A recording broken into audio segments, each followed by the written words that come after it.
131কে যদি আমরা 2 দিয়ে ভাগ করি তাহলে কত হবে? 65.5।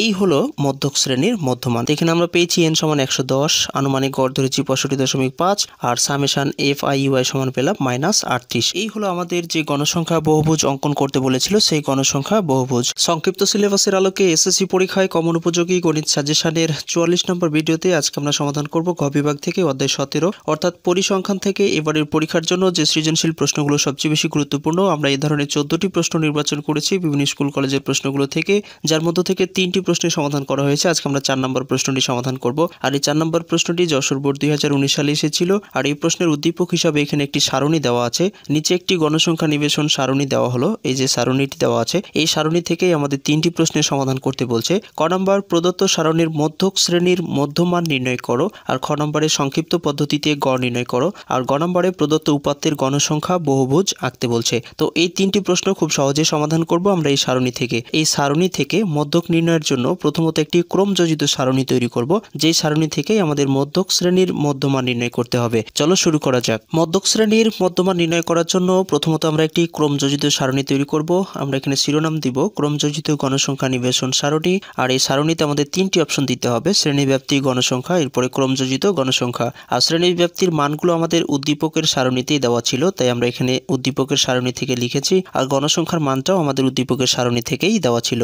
এখন ক্রমযোজিত গণসংখ্যাটা কিভাবে বের করব সেটি দেখাচ্ছি। তো এটি বের করার জন্য প্রথমত গণসংখ্যা যেটা থাকে সেটা আমরা এখানে লিখে দিব, আর বাকি গণসংখ্যাগুলো যোগ আকারে যাবে।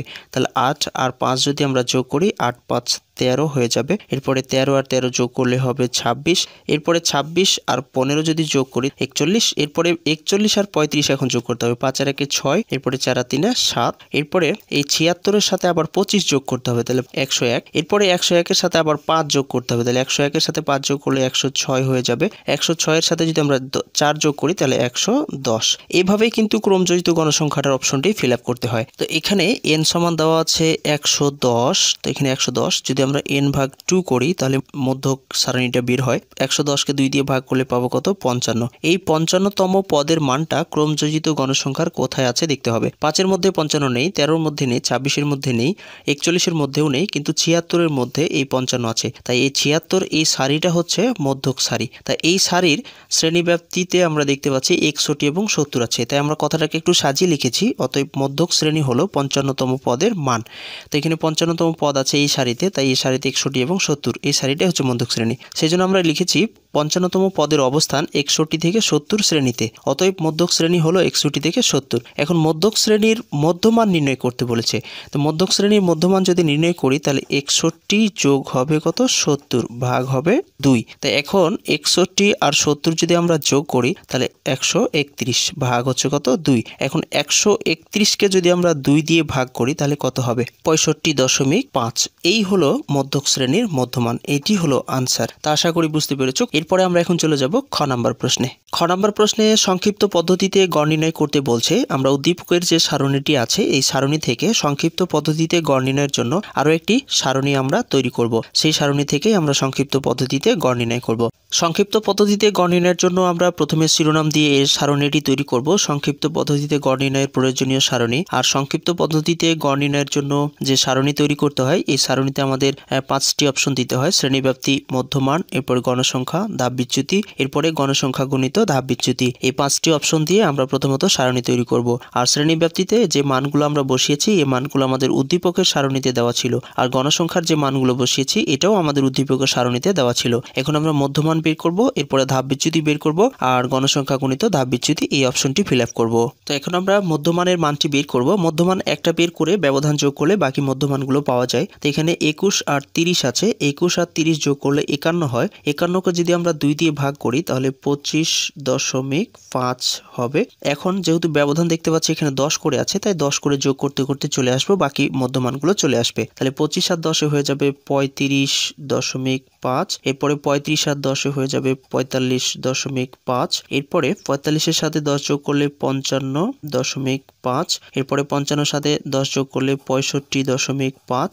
এরপরে 65 এর সাথে 10 যোগ করলে 75.5।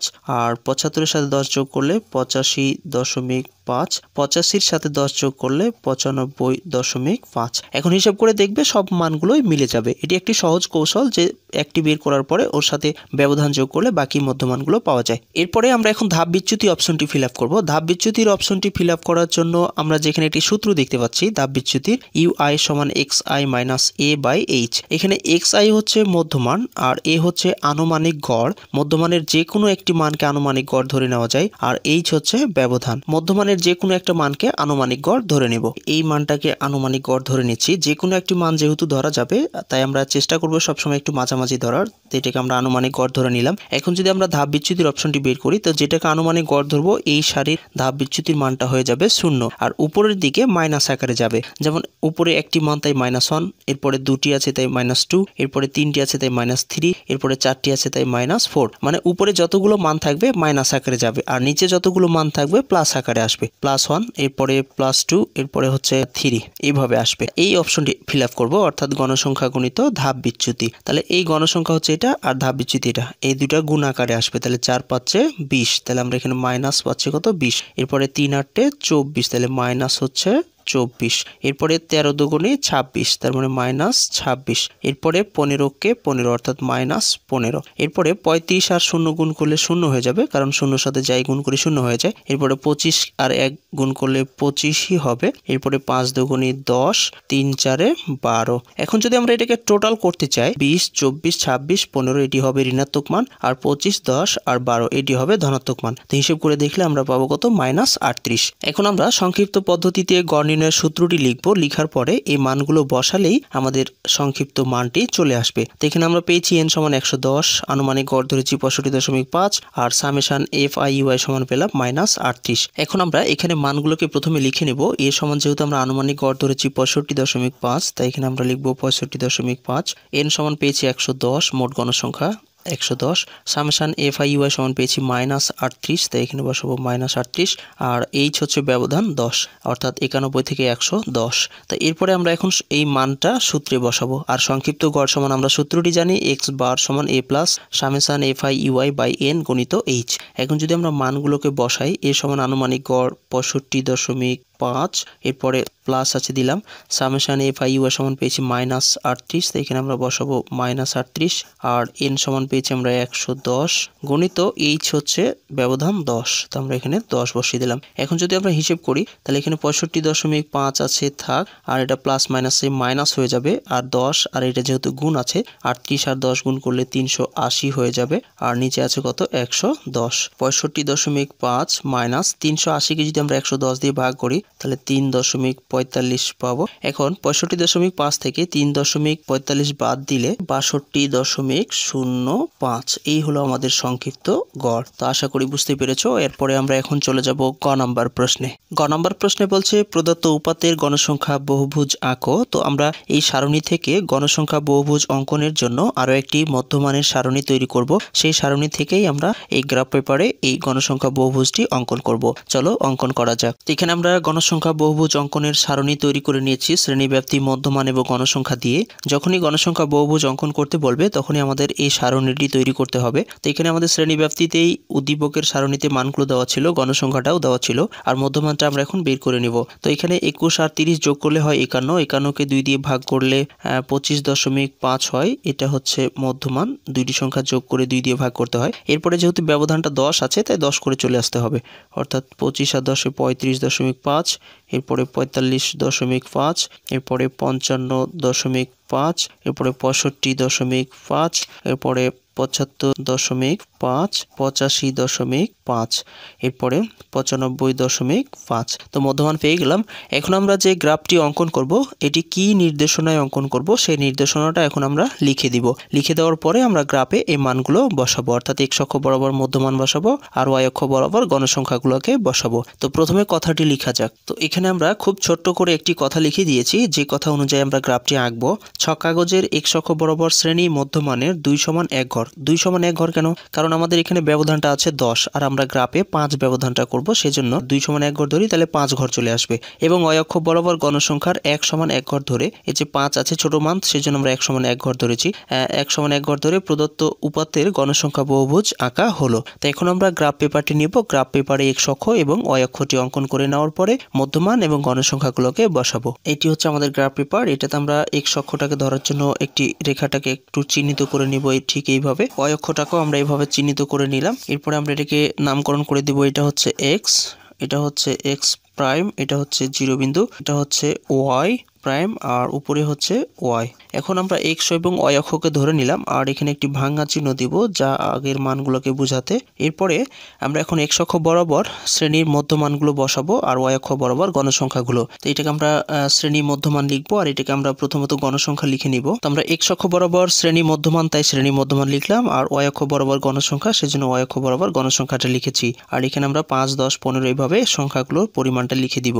আর যেহেতু এক্স অক্ষ বরাবর শ্রেণী মধ্যমান, আর মধ্যমানটা আমাদের শুরু হয়েছে 25 থেকে, তাই 25-এর আগের একটি মান আমরা লিখবো ব্যবধানটা ঠিক রেখে। তো যেহেতু ব্যবধান আমাদের 10 করে, তাই 25 থেকে শুরু হলে আমরা 15.5 লিখতে পারি আগের মানটা।